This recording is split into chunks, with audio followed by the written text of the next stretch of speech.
यहां मैं प्रीपोजिशन के प्रयोग के बारे में बता रहा हूं, ध्यान पूर्वक देखो। यहां है अबाउट। अबाउट माने क्या होता है? अबाउट मीन्स बारे में। आफ्टर, आफ्टर और बिफोर। आफ्टर माना बाद में, बिफोर माना पहले। विथ माना साथ, विथ माना द्वारा, विथ माना से। टू, टू माना पास, टू माना पर। इसके बाद ऑफ, ऑफ माना होता है बंदी या नीचे या समाप्त करने की बात। एगेंस्ट माना होता है विरुद्ध। एट माना होता है पर, एट मीन्स होता है में। का प्रीपोजिशंस के रूप में प्रयोग जो होगा फिल इन द ब्लैंक्स में, उसको मैं बता रहा हूं। देख लो, he is ill with flu. वह फ्लू, फ्लू एक प्रकार की बीमारी है, वह बीमारी से इल है, बीमार है। वह बीमारी से, फ्लू बीमारी से बीमार है। यहां विथ का अर्थ हो गया से। फिर देखिए, this will be very useful to me. To me, मेरे लिए। टू का यहां अर्थ हो गया मेरे लिए। तो दिस, यह विल बी होगी वेरी यूजफुल, बहुत ज्यादा लाभदायक टू मी, मेरे लिए। मेरे लिए यह बहुत ज्यादा लाभदायक होगी। फिर देखिए तीसरा मैं क्या कर रहा हूं। What do you know about him. आप उनके बारे में क्या जानते हैं? अबाउट, बारे में। अबाउट का अर्थ होता है बारे में, और यहां प्रीपोजिशन अबाउट लगा है और अबाउट इस स्थान पर सो प्लेस किया गया है। The police man rain after the thief. Police man जो है सो चोर के पीछे दौड़ा। अब देखिए, रेन आफ्टर माना तो होता पीछा करना या पीछे दौड़ना, लेकिन यही लुक आफ्टर होता तो लुक आफ्टर माना होता है सो देखभाल करना। तो उसके बारे में जान लो। Keep off the grass, grass को की समाप्ति कर दो, सफाई कर दो, काट दो या विलग कर दो। The ladder was placed against the tree.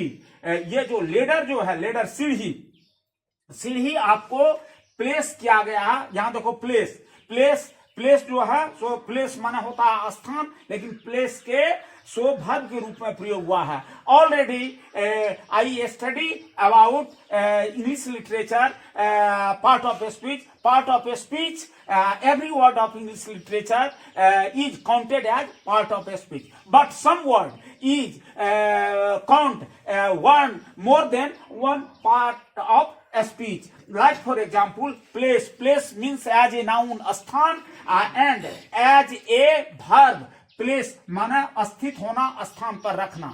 Just like other example, name. Name as a noun, name नाम, name as a verb नाम रखना, name, named, named। तो यहां जो है सो तुमको प्लेस का मतलब हो गया स्थित करना, स्थान पर रखना, अगेंस्ट द ट्री। तो ये पेड़ के, तो सीढ़ी को पेड़ के एगेंस्ट विरुद्ध रखा गया है। अब देखिए, यह रखा हुआ था, या ये सीढ़ी जो है, जिन्ना जो है सो आपको पेड़ के विरुद्ध है। It was at the office, या he was at the office. At, at माना है यहां में हो गया। एट माना प्राय पर होता है। जैसे यू लिव एट श्रीपुर, तुम श्रीपुर में रहते हो। ही लिव एट बौराहा, वह बौराहा में रहता है, तो वहां सो हो गया क्या, तो एट माना में हो जाता है। ही वॉज एट हिज ऑफिस, यहाँ वह अपने ऑफिस में है। अब देखिए दूसरा मैं यहां क्या हूं, pair of words. Pair of words Hindi में जो श्रुति संभिन्नार्थक शब्द पढ़ते हो, ठीक उसी तरह की बात है इसमें। और इंग्लिश लिटरेचर कॉम्पिटिटिव एग्जामिनेशन के लिए तो अति आवश्यक होता है। इंग्लिश लिटरेचर में चाहे इंटरमीडिएट का एग्जामिनेशन हो या ग्रेजुएशन का, उसमें इंग्लिश लिटरेचर के लिए इनकी महत्ता खास प्रकार की होती है। इसको जानना चाहिए। सिलेक्शन जो क्या हुआ है वह एकदम भी आए, बहुत उत्कृष्ट प्रकार का यहाँ सिलेक्शन है। अब देखिए, पेयर ऑफ वर्ड्स। पेयर मानो होता जोड़ा, वर्ड्स माना शब्दों, शब्दों का जोड़ा। शब्दों का जोड़ा कैसा? देखने में एक, सुनने में एक जैसा है, लेकिन अर्थ भिन्न भिन्न है, उसका स्पेलिंग जो है सो अलग अलग है। उदाहरण तौर पर BALL बॉल, बॉल माना गेंद। हरी हिट द बॉल हार्ड, हरी ने बॉल को सो कसकर मारा। फिर बॉल BOWL बॉल माना कटोरा।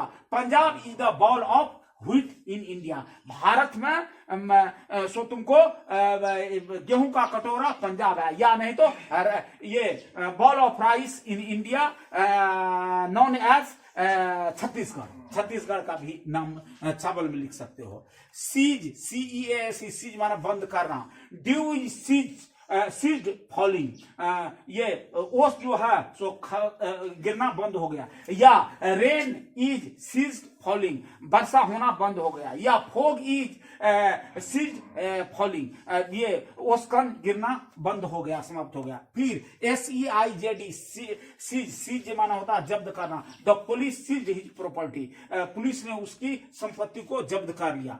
SIGST साइट, साइट माना होता है दृश्य।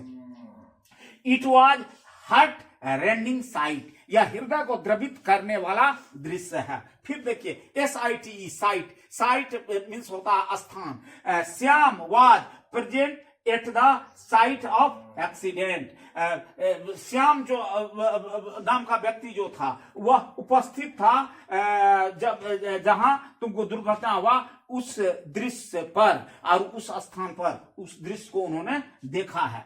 अब देखिए एक होता है तीसरा भी साइट CITA, लेकिन छोड़ो यहां देखो। फिर एक है CUE, इसका मतलब होता है सो इशारा। I have no cue of this story, इस कहानी के बारे में मुझे कोई इशारा नहीं था, कोई पूर्वानुमान नहीं था। और एक है QUE, इसका माना होता है कतार। प्लीज स्टैंड इन क्यू, कृपया अपने कतार में जाकर के बैठ जाओ। इस तरह से इंग्लिश लिटरेचर के लिए तो महत्ता है ही, लेकिन आज के कॉम्पिटिटिव एग्जामिनेशन के लिए सारे बहुत ही महत्वपूर्ण है।